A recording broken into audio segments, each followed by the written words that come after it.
Developing now, the city of Little Rock is amping up crime-fighting efforts. Just ahead, hear from city leaders on plans to protect the capital region.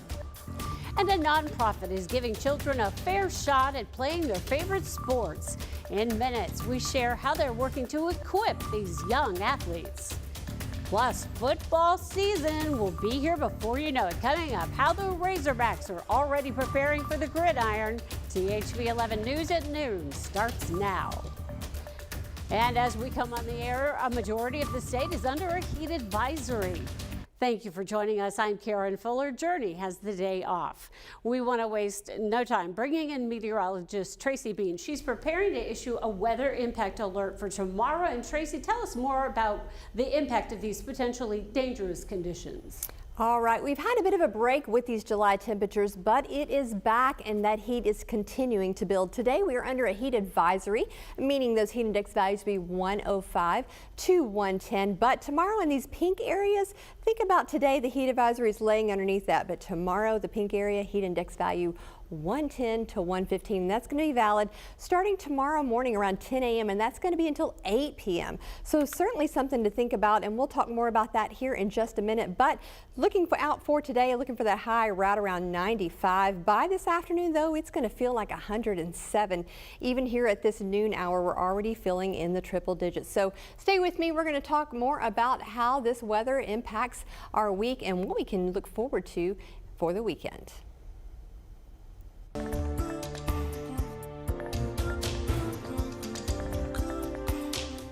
Students in Hot Springs are back in the classrooms this afternoon, and for the first time they're adjusting to the year-round schedule. Hot Springs is among the multiple school districts adopting this new schedule change. With class in session earlier than usual, it means summer break comes to an end nearly 4 weeks early. Instead, though, more breaks will be offered throughout the year with hopes of seeing a major payout long-term.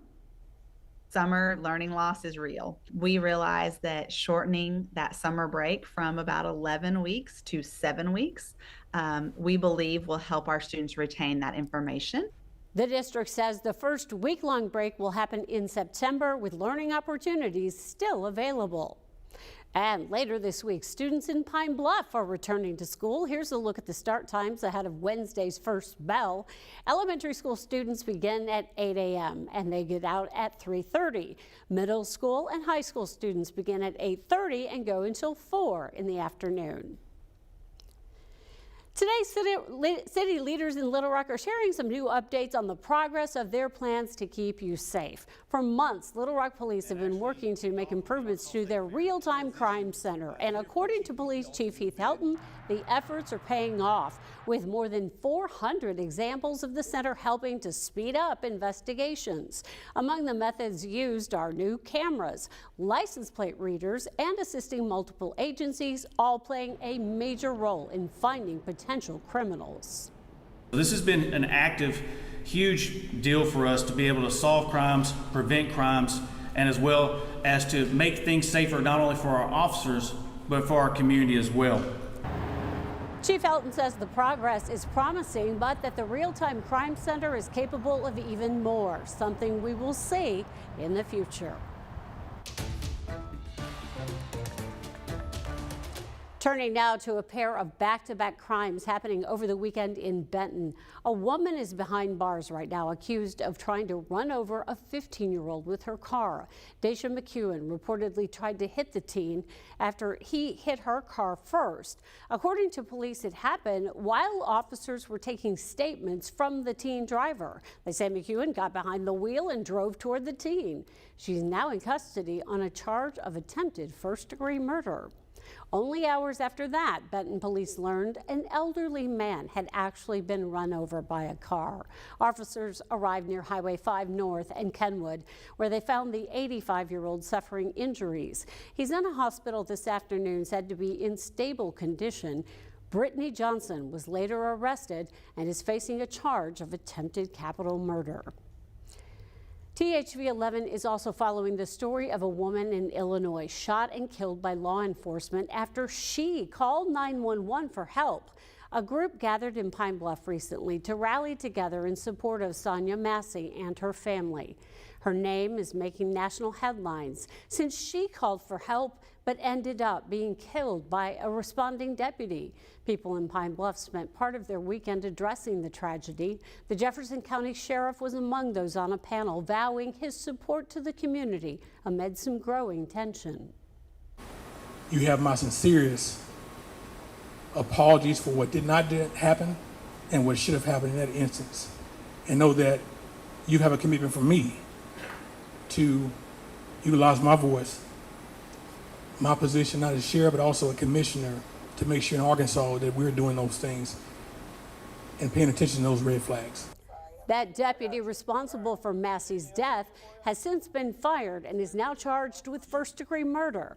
THV 11's Rebecca Brown is working to bring you new details on the continued response tonight at 5 and 6.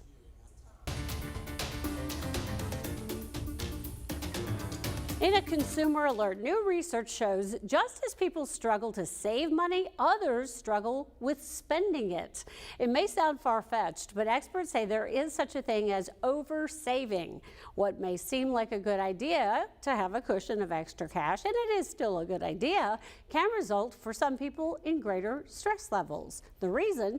Some people simply are not comfortable buying material items or other costs due to the price. We have this myth that if I just had $10,000 more or $50,000 more, then finally I would feel good about money. And I'm here to tell you that's not true. If you believe you're among those who overthink about running through your savings, money experts recommend you stick to a worry-free budget that works for you.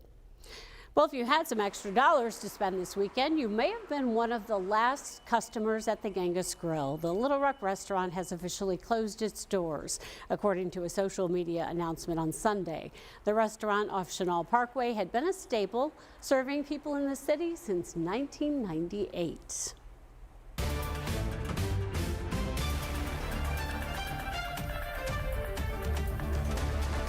In less than 100 days, voters head to the polls to decide who will lead the nation for the next 4 years. With President Biden no longer running and a Democratic convention weeks away, Nicole Skanga shares how Vice President Kamala Harris is seeing a warm welcome by many in the public. With just about 3 months to Election Day, both Vice President Kamala Harris and former President Donald Trump hit the campaign trail over the weekend. We are going to win. You're going to be crushed if you don't elect me.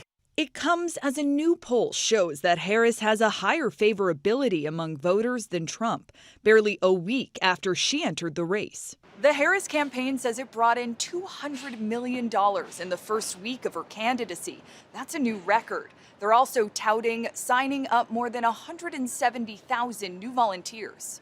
We are seeing on the ground a lot of enthusiasm and excitement. Trump stepped up his attacks on Harris. I'm running against a low IQ individual. Kamala Harris's deadly destruction of America's borders is completely and totally disqualifying for her to be president. Harris had this response. Donald Trump has been resorting to some wild lies about my record, and some of what he and his running mate are saying, well, it's just plain weird.